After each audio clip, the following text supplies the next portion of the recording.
What's up, good people of the world? My name is Tanner, Contractor Secrets Podcast. And in this episode, I'm going to give you 3 steps to help you get out of a sales slump. Now, you obviously are either in a sales slump or you're coming out of one or you're going into one, right? Sales slumps are really normal. I mean, ultimately, it happens. And there's a few reasons why it happens. I want to get into the psychology behind why it happens, and then I want to help you prevent it from happening. But if you're in one, stay tuned because I'm going to give you some tips on how to get out of one. So the first thing is a sales slump happens generally because you can't control everything, right? I mean, that's just the reality of the situation. And you could try to blame the economy and you can try to blame everything outside of your internal operations. And one habit that I would definitely make sure that you get out of is blaming anyone or anything for anything, right? Every time something happens, take extreme ownership over that, internalize it, and really just focus on what you can control, and then everything else will fall into place. There's so many reasons why you could go a week or 2 weeks, or even sometimes 3, 4 weeks without capitalizing, without getting a win, without getting a sale. And those reasons will never be fully defined. There's so many external factors that could be taking place. But more importantly, the thing for you to understand is that I believe in the law of averages. I believe that constant inputs, consistently done over time, persistent with consistency and a little bit of faith, you will bring forward the resources that you need to achieve your goal. I do believe that there's a part within us when it comes to intent that takes big precedent over random results. And what do I mean by that? Well, let me first explain to you this. If you're a one-man operation, this is a very dangerous position to be in when it comes to sales. And I'll tell you why. It's because of the motivating factors to utilize the resources and utilize resourcefulness to generate business from seemingly out of nowhere. And what I mean by that is if it's only you, or maybe you and a family member, or you and a family friend doing work together, there's not as much pressure as someone who has employees to find the business and utilize sales strategy and utilize heart to heart communication to customers to get them to move forward. I'll be honest with you and say that early on in my business, it would be Thursday at 5 o'clock and there would be no work for Monday. And I would intentionally do whatever I can to make sure that my guys would take their time on the jobs that they were doing, simply because I was scared that they wouldn't have work Monday. But I knew that if I can get work Monday, I would find a job for Tuesday.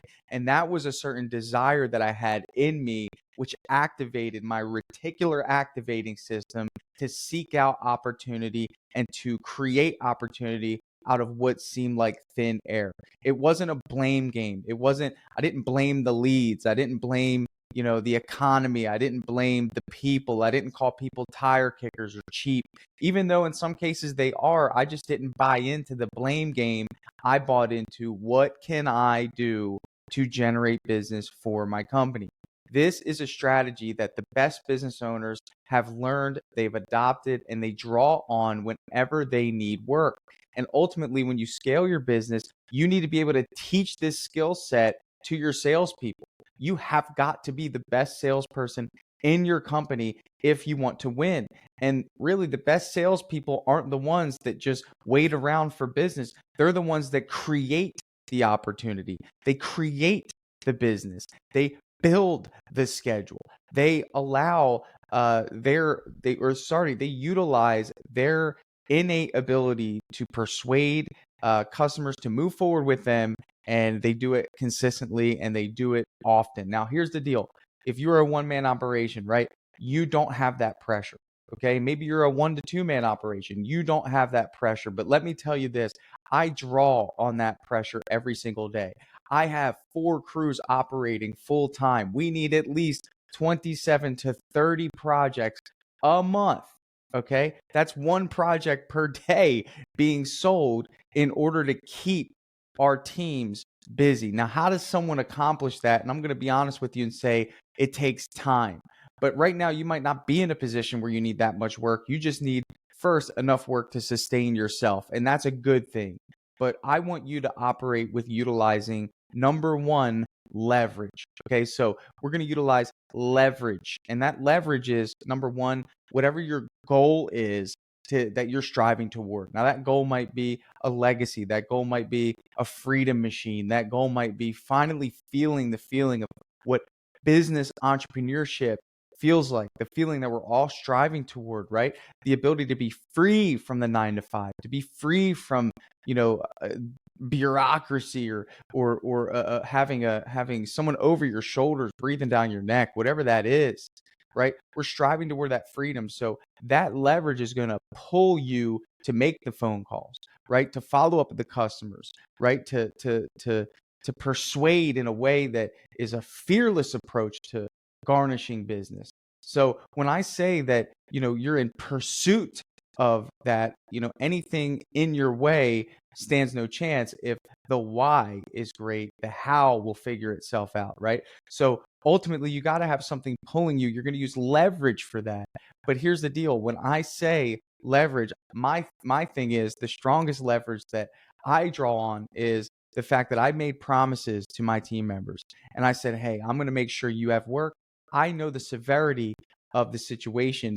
You need work to provide for your family, and I'm going to make sure that that happens. And I will make the calls. I will do the follow-ups.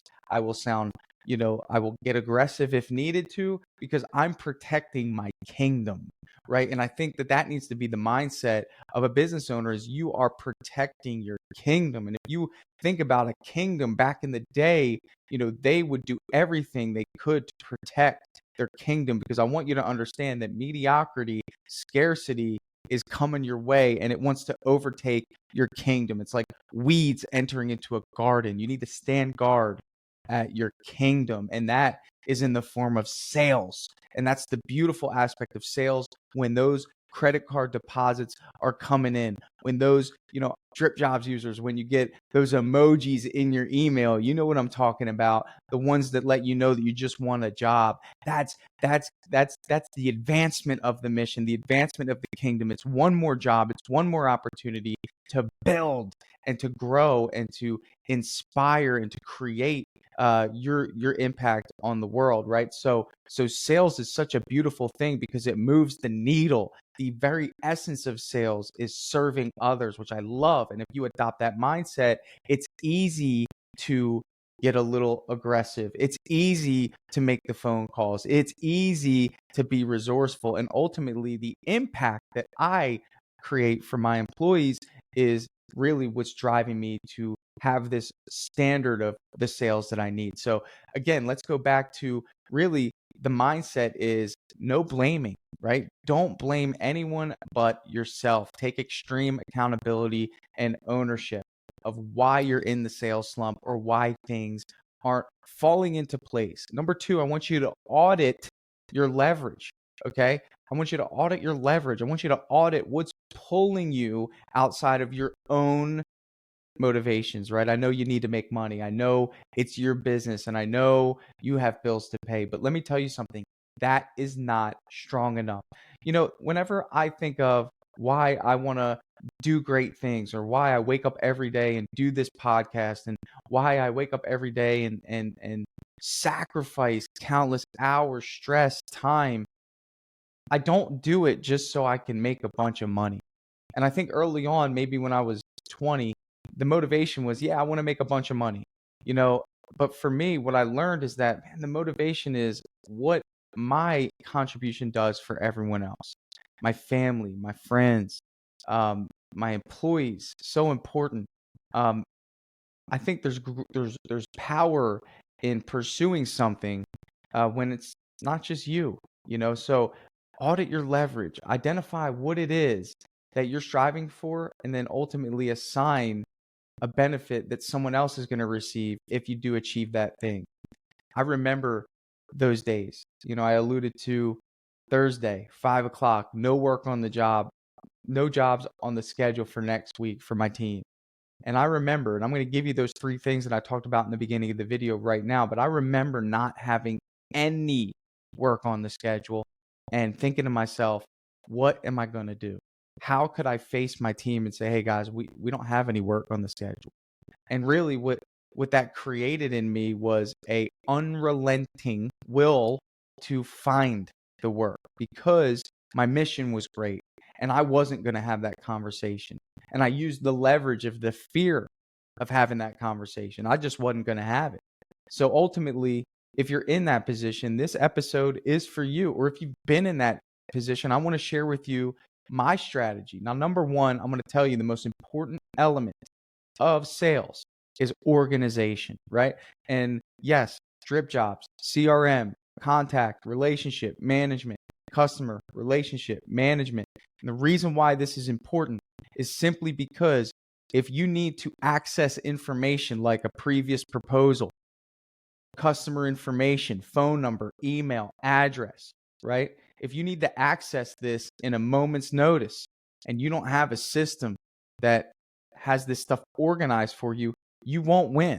Okay. And that's why my passion is obviously Dripjobs and creating systems that allow, business owners to get from point A to point B very fast.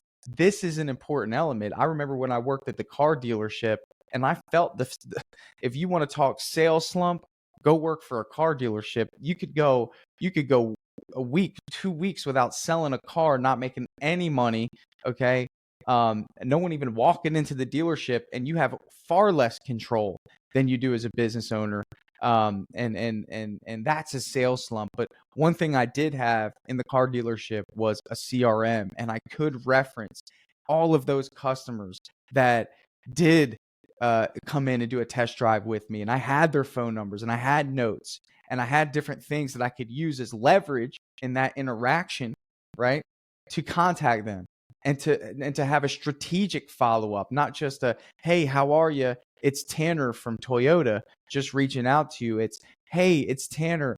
Hey, did you wind up purchasing that Altima? I know that you'd been deciding between the Camry and the Altima, and I wanted to let you know that we just got a red Camry in. I know you said that's what you were looking for, and it has leather seats, and it has the Bluetooth or whatever the feature was that they were interested in, right?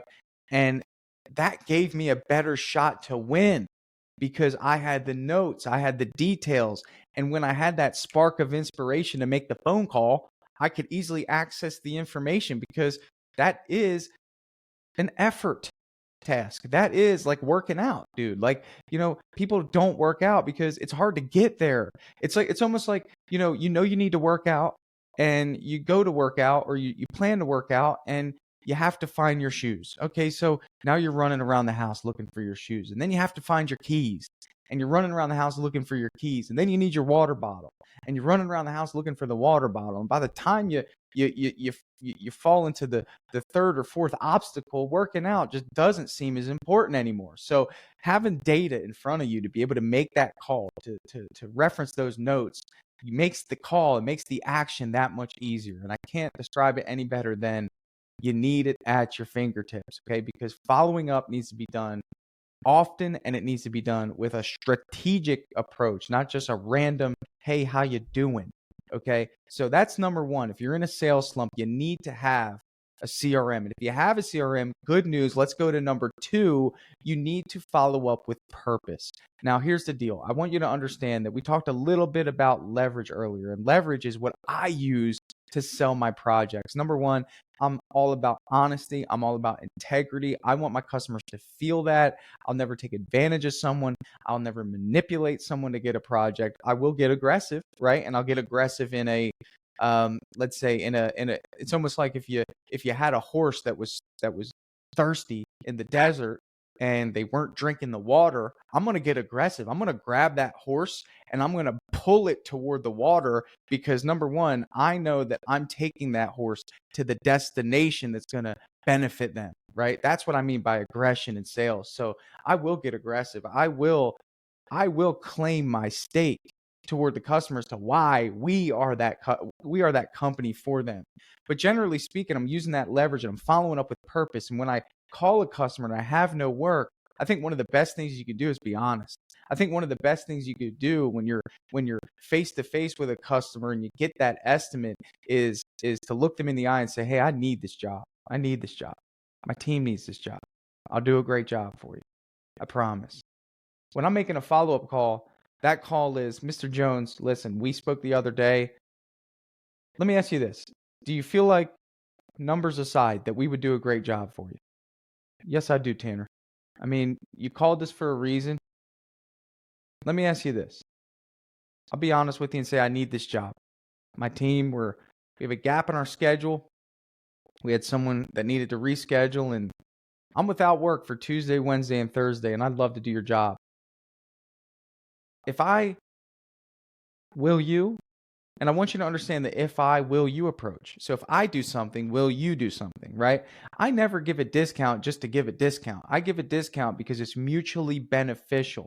In other words, you don't want to be a company that just gives away things. And I get a little backlash from this for giving out discounts. But really, I use discounts as leverage. Everyone wants to feel, and I know this for a bona fide fact, everyone wants to feel like they're getting the best end of the deal, right? In any buying interaction in the history of mankind, the person purchasing feels like they're getting more value than what they're giving. And I know that to be true. So I utilize that psychology as leverage. And I say, if I take $250 off this proposal, will you allow us to get you scheduled in for Tuesday? What does that do? Well, that creates a parameter for the customer that says if he doesn't allow that to be done, he won't get the discount.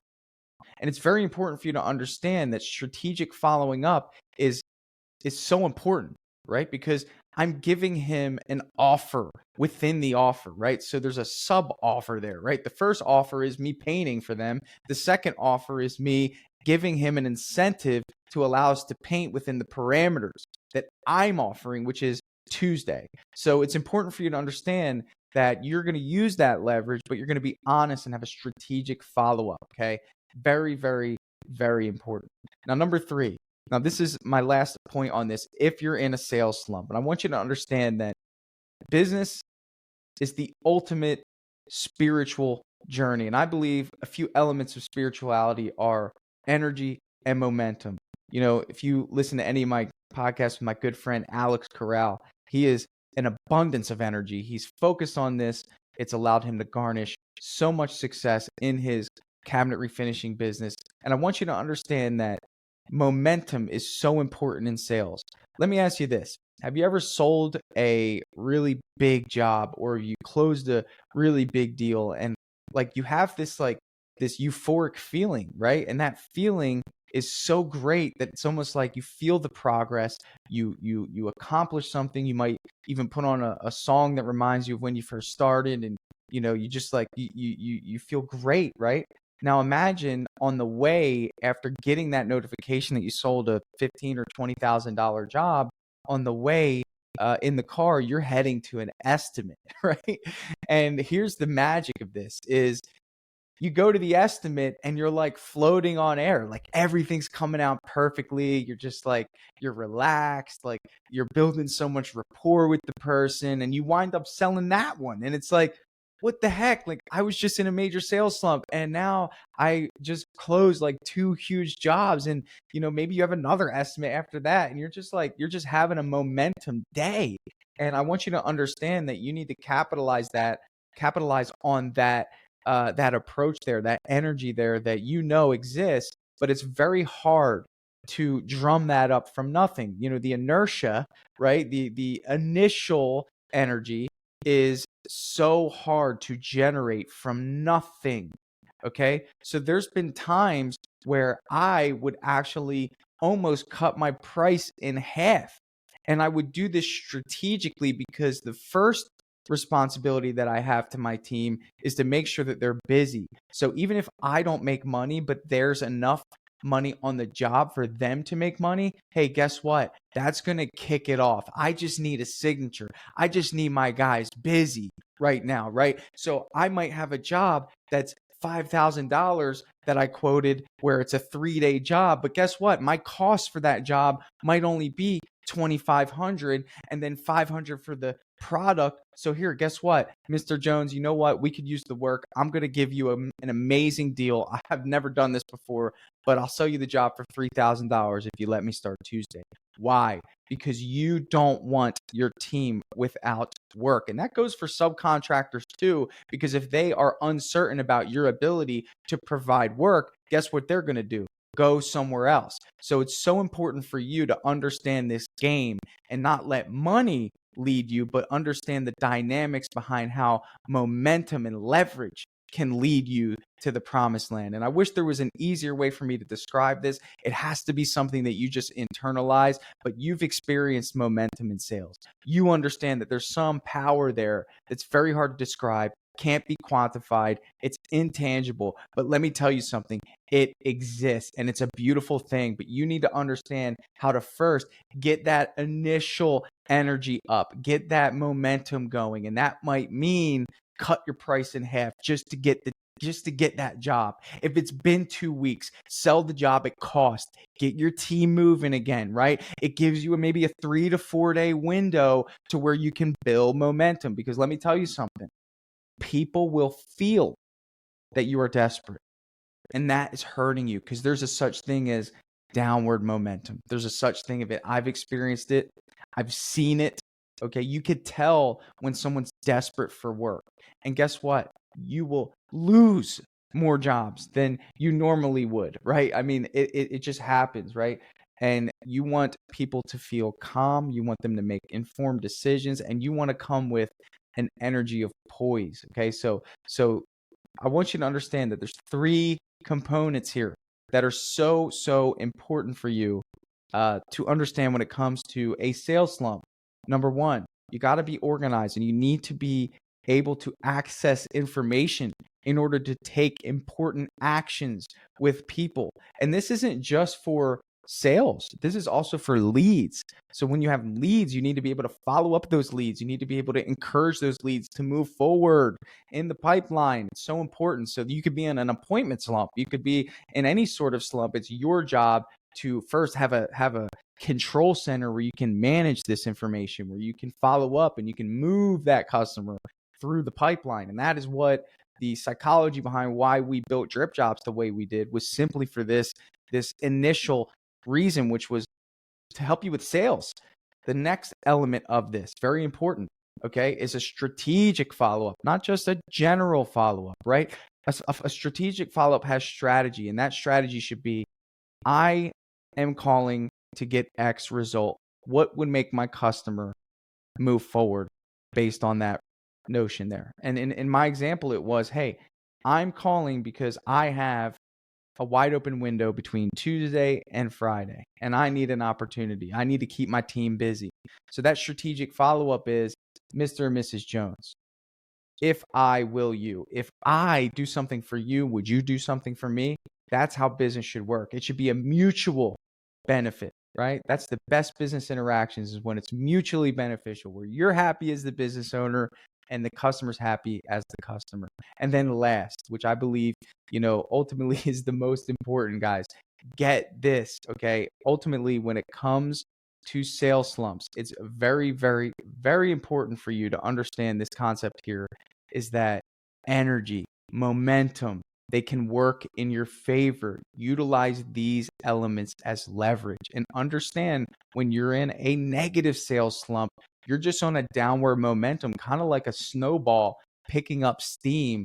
And what I want you to do is I want you to divert off course, right? You need to shake things up. And then what I want you to do is begin the process of going back up that mountain. And ultimately, you will find that you will build up some steam, right? And that might mean taking a job at cost, lowering your price, get your team busy, whether that's employees or subcontractors, but that's the game we play. So being in a sales slump, getting out of a sales slump, okay? And understanding the next time you find yourself in one, when things are a little slow, not panicking, understand everything is cyclical. You're playing a game of averages, okay? And your job is to get better in those sales slump Think of everything as a blessing, because without sales slumps, you wouldn't have to draw on your resourcefulness, which would ultimately make you a better leader, salesperson, and business owner.